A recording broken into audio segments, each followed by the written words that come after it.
Okay, Pete, thank you very much for joining me on the scooter space. How are you today? You okay? I'm doing very well, thank you. How about you?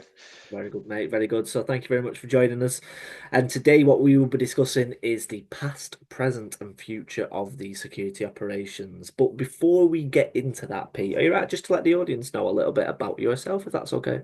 Yeah, absolutely. I'm Pete Jones. I currently work as the head of security for TalkTalk Consumer and all the fun that entails working in the telecom space. But I've now got a kind of around a decade in security. I've broke my teeth as a security analyst.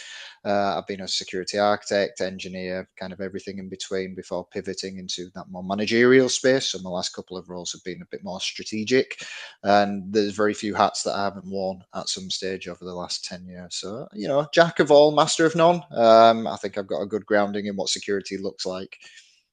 Brilliant, brilliant. So we're in safe hands today. So yeah, just to remind the audience, past, present, future of security operations. Obviously, given your history, I think we'll have a few tales to sort of go down.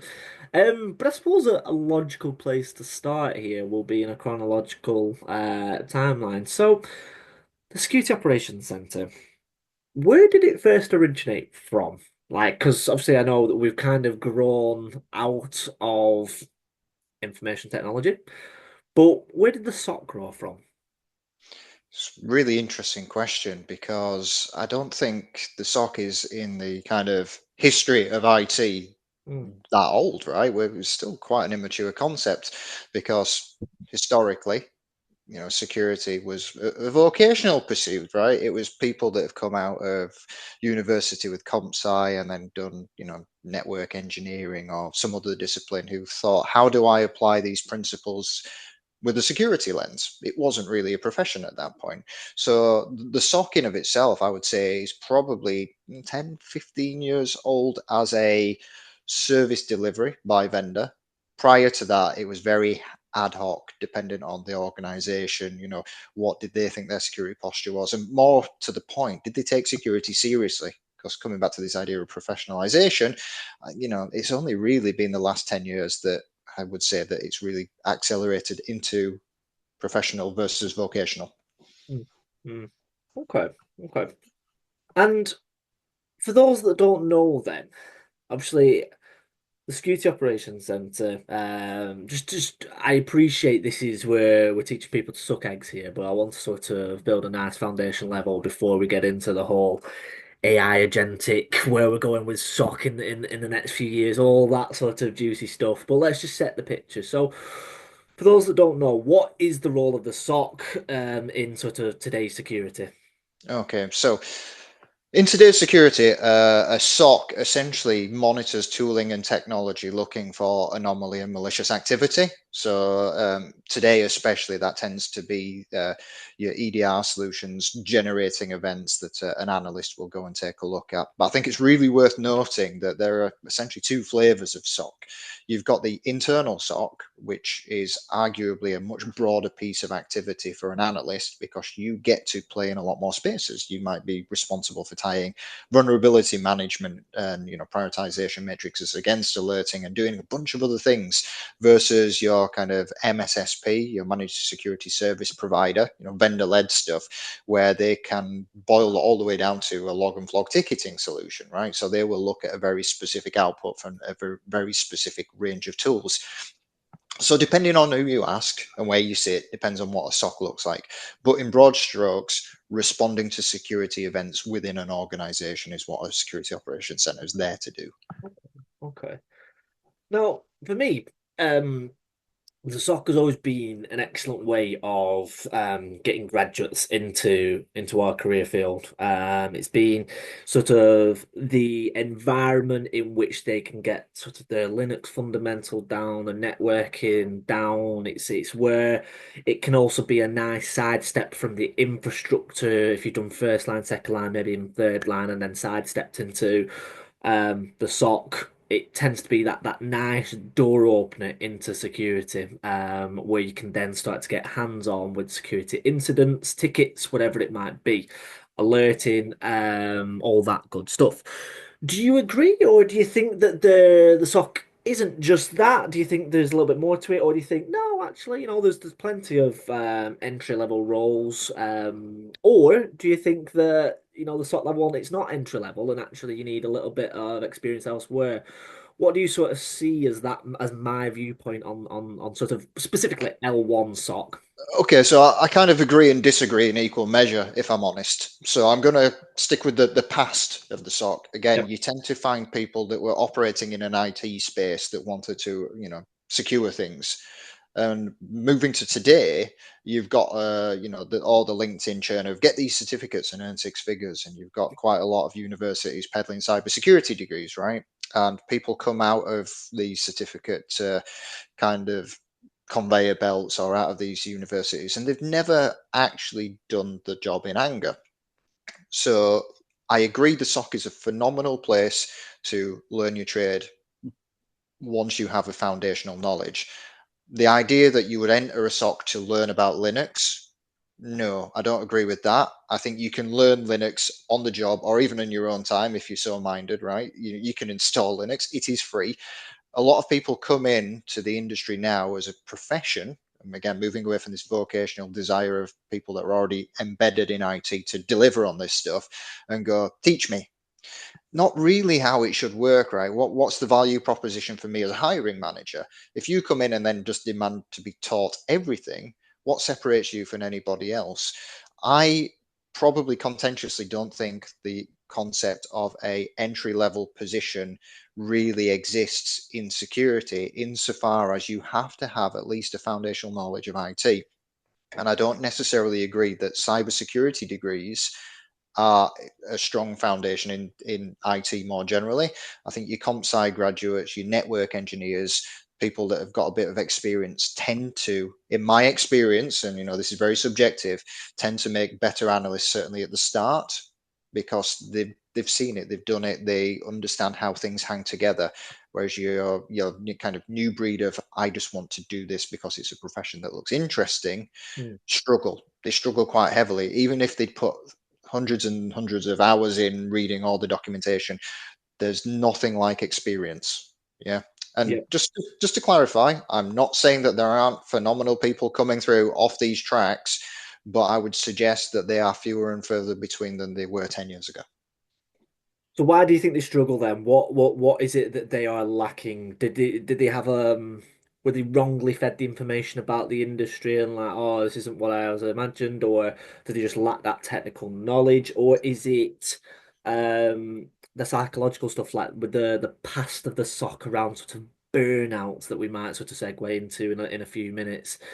What is it that they're actually struggling that you don't fully agree with? Just that the experience, right? They will come in and they will see something that's brand new to them. Mm, Right? And you don't often get somebody that's been working in IT for 3 to 5 years, be it help desk, networking, etc., who finds something that is completely new to them.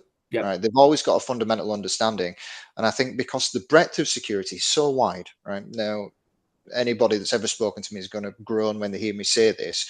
But as an analogy, security is like saying you want to work in healthcare. I know we're talking specifically about SOC, but you can push a brush around a hospital, you're working in healthcare. You can be a neurosurgeon, you're working in healthcare, and everything in between.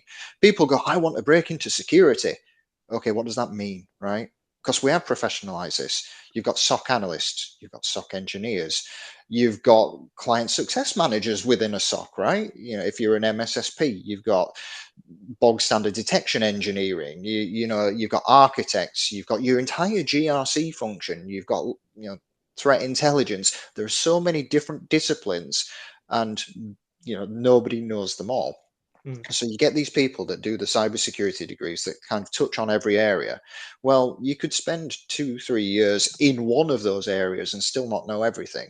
So they come out with a veneer of knowledge, right? And it looks exciting. And stepping towards that concept of burnout, what I think some people fail to understand is actually can be quite boring, right? There is a lot of drudgery, there is a lot of repetition. Now, finding space and time to be able to automate away some of that drudgery, that's moderately entertaining. But you are not dealing with state-sponsored attacks day in, day out. This is, somebody's clicked on a link they shouldn't have. Yep.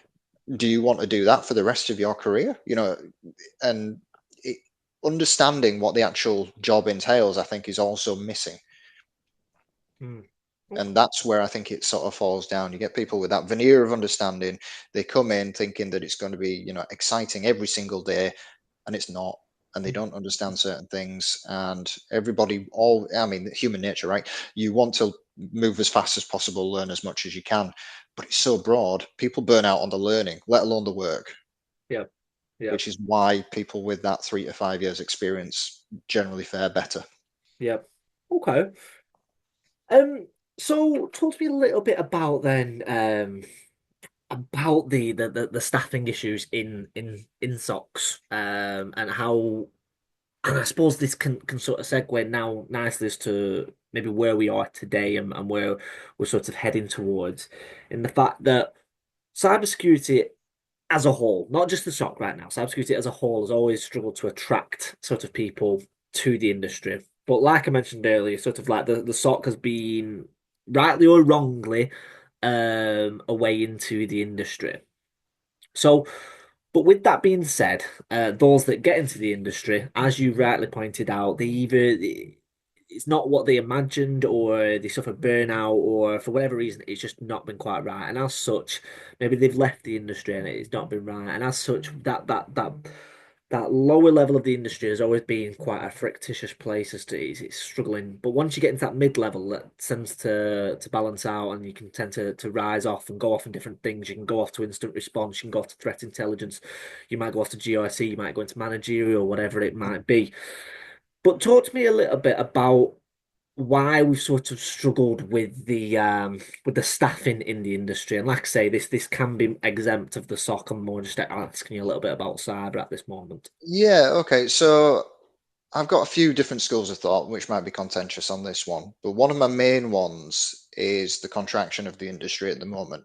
And I think security professionals are largely to blame for this, if we're being honest. I think we allowed it to get too big. Now, to kind of explain what I'm on about, we're the industry that's cried wolf for at least 10 years, right? The sky is constantly falling. Secure everything all the time, or bad things are going to happen. And this isn't to say that bad things don't happen. Bad things happen. The role wouldn't exist if we didn't. But we always say to the board, we need more money for X, Y, and Z purposes. Very rarely has the sky fallen to the extent that we've claimed it's about to fall, right? And we've seen organizations spending lots of money over the last decade and going, well, it's never happened, right? And why are we spending all this money? So we've seen a contraction of business spent towards security, without doubt. Now, going back to this kind of tier one entry level role, I had a position open at my previous my previous job for an analyst. I think we received something in the vicinity of 700 applications over the course of a weekend. So there are a lot of people wanting to break into this space, right? And a lot of those applications just were not fit for purpose, right? So then you step up to your tier twos, you might get 20 applications and only 2 or 3 of them are even worth speaking to, right? So there's definitely diminishing returns, and that speaks to people not wanting to progress through. And again, coming all the way back to it, I think it's because it's been sold as an easy way of making money. Now we're in the UK, right? And I think we're probably of a similar age. Do you remember late 1990s, early 2000s? Be a plumber, be a sparky, right? There aren't enough of them. You can go and make some real bank. Yeah, entirely true for a period of time. Everybody jumped on the bandwagon. If you got on the bandwagon early enough, yeah, there was some money to be made there. But get towards sort of the mid 2000s and later, diminishing returns, markets flooded. As a function, I think that's what's happened in security. We've seen everybody kind of clamor for these 6 figures, which, let's be completely honest to anybody listening, you ain't doing a certificate on LinkedIn and walking into a 6 figure job without being incredibly lucky, right? That's just not a thing. And because of that, people are coming in on, you know, average wages or slightly above, UK average for SOC. And they're going, "Ooh, I'm having to work pretty antisocial hours, the work is, in some places quite tedious if I'm not given scope to make the platforms better, if I'm not allowed to kind of expand my skill sets. And they're going, this isn't what I thought it was. And I think it's an understanding and an education piece around what security looks like. Yep. And I think that speaks to GRC, and well, to any of the disciplines, right? So I see security architects that think that they build something and then run it. Yep. It's hard to make somebody understand you build and move on. Yep.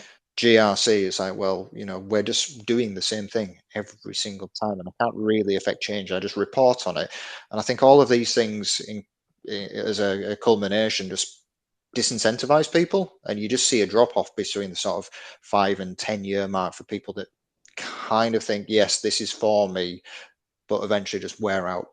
Mm, mm. And there's just a slight point I just want to question you on, and it's do you think there's a little bit of a double-edged sword? And what I mean by that is we've got to attract people to this, like you say, relatively new vertical of IT. I know it's a lot of people say, "Oh, it's his own thing now," and I know that's. I'm not saying that it's not. I'm just saying that it's a branch off from IT.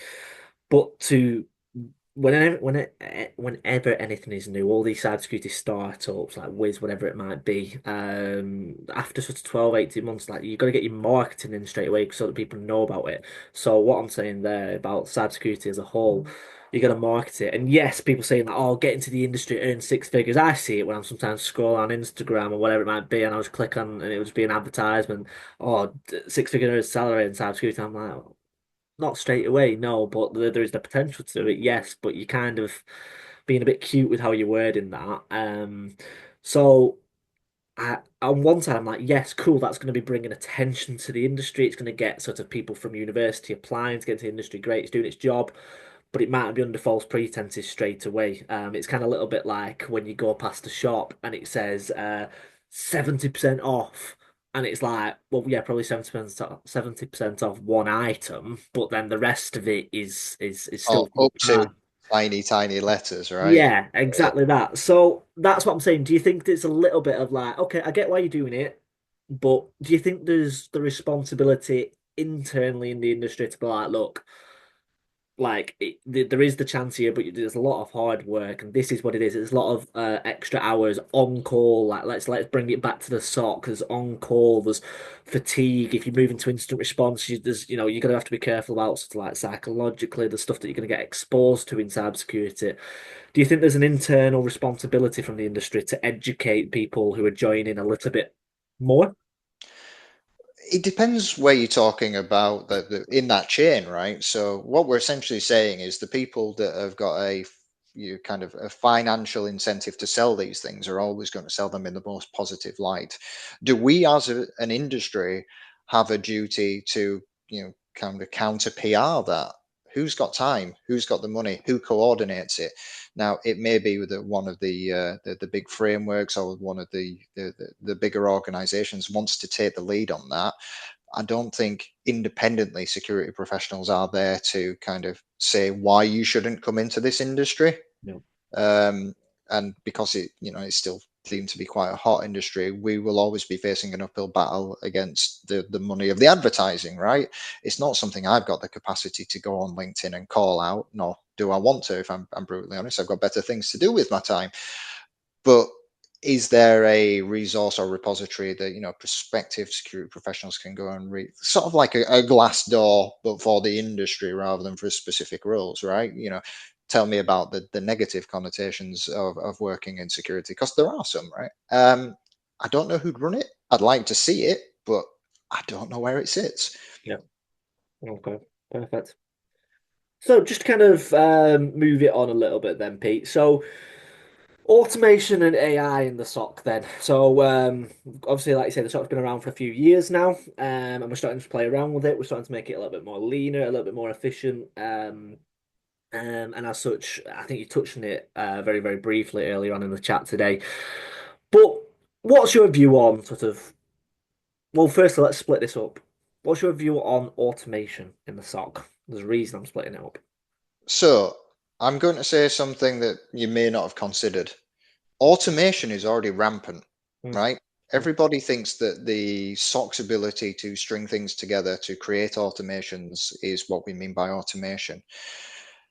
What I'm thinking is when I was, first breaking my teeth as an analyst, I'd go and run SQL commands in a backend against multiple tables and then do a thing, right? And that is now all intrinsically a button press inside of an EDR tool, right? We've already automated, the investigation stage. And I think this speaks to why I think the kind of median skill level of analysts today is slightly lower than it was for 10 years ago, because, through efficiency drives and automation, we've put a lot of the kind of technical gubbins behind a button. mm, A lot of analysts don't really care what that button does as long as it brings them a result, right? If you were to hand them the same thing and say do that manually, I think a lot of people would come apart. So automation's already there. We're already doing it. I just don't think we've really recognized that the leaps in the technologies and tools we're using represents automation. Now, moving on to automation, as you probably described it, it's obviously beneficial, right? Because we have largely consumption-based model security platforms these days, and the amount of data that we're putting in them is increasing exponentially. There's certain surveys and studies out there that suggest that, over a 2-year period, you're going to see somewhere between a 25 and 30% uplift in the amount of data that you put in them over the same period, right? So it's always an uphill challenge for an analyst to be able to do things manually. So where you can automate things away, brilliant, do it, right? Automation is absolutely beneficial. Now, where it becomes interesting is AI. Right? So you've got your squishy person who's, burning out because there's too many alerts coming through. You can't look away from the alerts because you've got SLAs against those alerts, which means you don't have time to do the automation piece, which makes more time to do the investigation piece. It's a cyclical problem. AI steps in, and AI doesn't sleep. AI doesn't care how many things it looks at. Now, does AI make a mistake? Yeah, AI makes mistakes, right? Point at a human that doesn't. So now we come to this idea of AI personas as the race to the bottom for MSSP, certainly for SOC. I think over the next couple of years, so now we're going to utilize AI to do some of that automation, speed up the coding. I'd argue, I've got a 5-year-old. I would never recommend getting into programming for her because I don't think it's really going to be that much of a discipline by the time she reaches a certain age. So people will use AI to do the automation, but you need far fewer people to manage AI than you do to work through a massive stack of alerts. mm, So as we move forward, automation is going to improve and speed up through the use of AI. And with the Sam Altmans of the world, touting AI personas, you're going to see the financial pressures. Because remember, security is a business function where we're not here to join every argument we're invited to. We're there to facilitate the business, and the business is there to make money. When board members start seeing these AI personas as a cost saving exercise, they will use them as a cost saving exercise, rightly or wrongly. Efficacy of said AI persona put to one side, and you will find that your team of 4, 5 analysts that currently sit there may become 1 or 2, because you're going to need somebody accountable for the AI and to kind of keep it ticking over. But losing 3 people per shift is quite a large saving for an organization. mm, And I think that's where we're going to go. We're going to see things like Copilot, Microsoft Copilot in this Defender stack, because Microsoft is kind of getting rather large as a security provider, start to usurp some of those more traditional functions. And as that progresses, it's going to be AI SOC with an accountable person sat over the top of it. Does lead to a really interesting question. When the person sat over the top of it, who is likely going to be a more senior person today, so they understand, kind of business rationale, but a lot of the technologies, decides they've had enough, or they reach the point where they're off to do something else, retire, whatever it is, who replaces them? mm, And I think AI has a real problem insofar as once you start losing that oversight of the human, which will come at some stage, it's going to use itself as its benchmark to yeah, understand whether it's doing right. And that way, kind of madness lies. So I don't know what beyond the sort of 5 years potentially would look like. Yeah, really, really interesting point. And do you think that do you think that there's going to get new roles created for the human that we just don't know of yet? Like you say, because we've had this, it's not new, this new phenomenon where there's a change in the tide.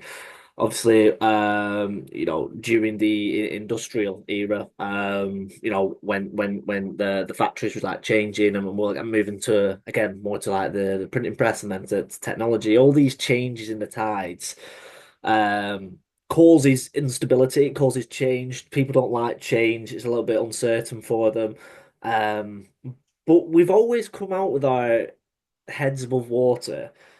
And do you think it'll be the same? Do you think there'll be new security roles where we have to secure the AI and as such? And I know that's what we're doing now. But to me, I do think in our lifetime still, we're still young chickens, me and you, Pete, that we can I won't essentially quite go that far, but go on then. But I think there'll always be a need for us. Like, as I've discussed with a lot of other people, like AI is still in its turbulent teenager phase. There is still errors, and as such, there is still the need for human intervention. I just can't see us being obsolete yet. I say with a hopeful tone. I agree. I don't think humans are ever fully going to be obsolete. Now, let me take this off on a wild tangent and feel Okay. free to rein me back in. So, one of the things that I think is going to be incredibly important in the security space pertaining to AI is energy security and policy, which might sound really counterintuitive, right? So, our current government in 2025 has declared that we want to be an AI superpower. AI requires data centers require energy. Now, I don't think it is an unreasonable thing to think that there are military applications to AI. Think to the very recent history of the Spain blackouts, right? Cascading blackout. So, if you think that in 2, 3, 4 years' time, there's the potential for military application of AI against infrastructure, which there probably is, it's going to require a great deal of energy. Where does the majority of the energy to come from today to power our data centers? It's an ongoing battle. You've got Microsoft currently buying all the energy output of the last remaining nuclear facility at Three Mile Island, right? Because data centers and the Middle East are now like building large amounts of energy capacity with green renewables to power data centers to run AI. Right. So now, from an energy security perspective, you've got essentially a reliance on foreign states. Hmm. Now, I know I'm going off on a wild No, tangent, no, no, go for it. right?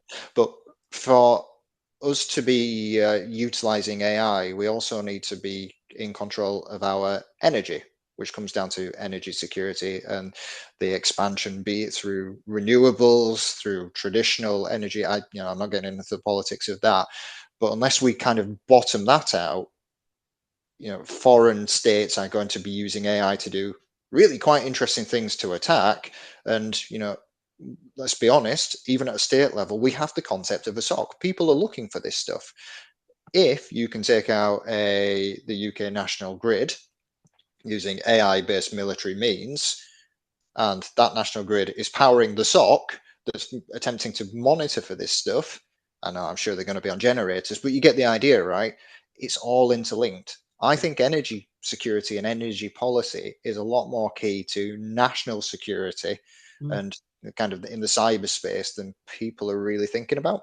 Yeah. I'm sure there are some very smart people that have already considered this, but yeah, Interesting, interesting. And then we start opening the door to sort of the geo how and I know that this isn't new, this has always been around, but how geopolitical landscape links to, threat intelligence and how that intertwined with the SOC and how it's all sort of like you say, that web it all links together and I think even more so now with AI getting more and more involved in the security operations that these are the things that yeah we have to start considering. It's not just the origin of the sock that we were talking about at the start, as it grown out from an IT help desk, and it was just more tickets. This is just where we're at now in terms of the maturity, and because like the next war, as a lot of people have discussed, it will be fought on the sort of the digital front. Hell, like the Ukraine Russia one was very dominant in and was still ongoing with the on the digital space. And any war from here on out, well, it's going to involve cybercrime, isn't it? And as Yeah. such, like AI is going to be a big part of that. We can't just be like, oh, it's a crazy phenomenon. It's not. It's here. And before we know it, I think we discussed in our sort of first chat when we were getting a plan together for this that quantum's around the corner as well, isn't it, Pete? Yeah, quantum is coming, and fly off on further tangents. When quantum hits, I know I think NIST have now put out the paper on post quantum encryption and what they've decided on. But there's a lot of people that are hoarding encrypted data today because they're waiting for quantum to pop up. Because as soon as quantum pops up, they think they're going to be able to decrypt historic data and leverage that for malicious and financial purposes. And it is the demarcation as well. I was just talking about like critical national infrastructure. When we talk about coming back to the people aspect and actually the delivery of security operations, you've got the commercial aspect, and you've got the critical national infrastructure aspect. So most people, I would say 95% of people, think about the commercial implication, right? So we in our company are a commercial company. Most of the organizations I've worked for have been, public facing commercial entities, and it's the financial impact, for a security event. But as a commercial company now, we're also very much in the telecommunications space, and telecommunications are really important to today's society, right? So there's that aspect of it as well. Yep. Yep. Quantum coming along and, is potentially going to, be a complete game changer for anybody that has hoarded that data and can now break it trivially. Um, I don't really want to predict what quantum's going to look like because I know a bit about it.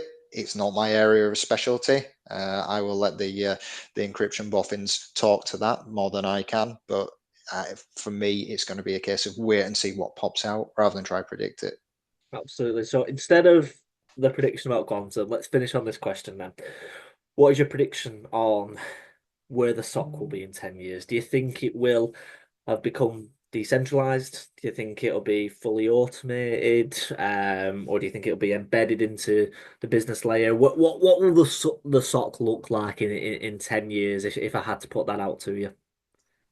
I would say again, I need to speak to the idea of an internal and an external SOC, right? I think there's going to be a convergence around what they do. Currently, they're very kind of discrete entities that do discrete things.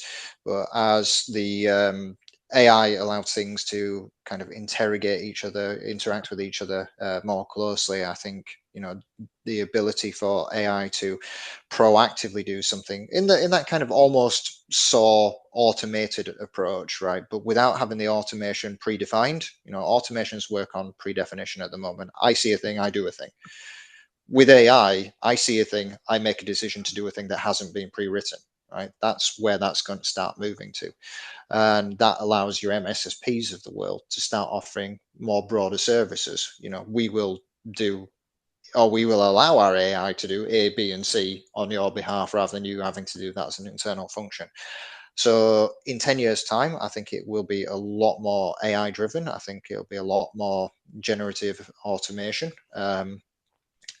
There will still be people in the mix, right? Because ultimately, you are not going to find a C-level person, be it CEO, CTO, CISO, who is going to say, "Nah, we don't need to exist." And organizationally speaking, you need to be able to point at an accountable human, right? You can't point at an AI and go, "Well, it was the AI's fault," right? So, from a kind of a regulatory and a legal framework perspective, there has to be an accountable human in the mix, but the number of people that will be in that mix is going to diminish, Mm. right? It's going to be people managing AI. It might be people doing reasonably clever stuff with AI, making suggestions to it. But I think it is genuinely a race to the bottom. And in 10 years' time, MSSPs as we know them today will look completely different.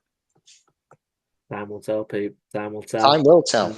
Absolutely. So thank you very much, mate, for coming on the Screw Space podcast. If anybody's got any questions for Pete, or would like to learn anything more, I will be sure to put Pete's information down below. But once again, buddy, thanks for coming on the Screw Space podcast. No, you're very welcome. Thanks for inviting me.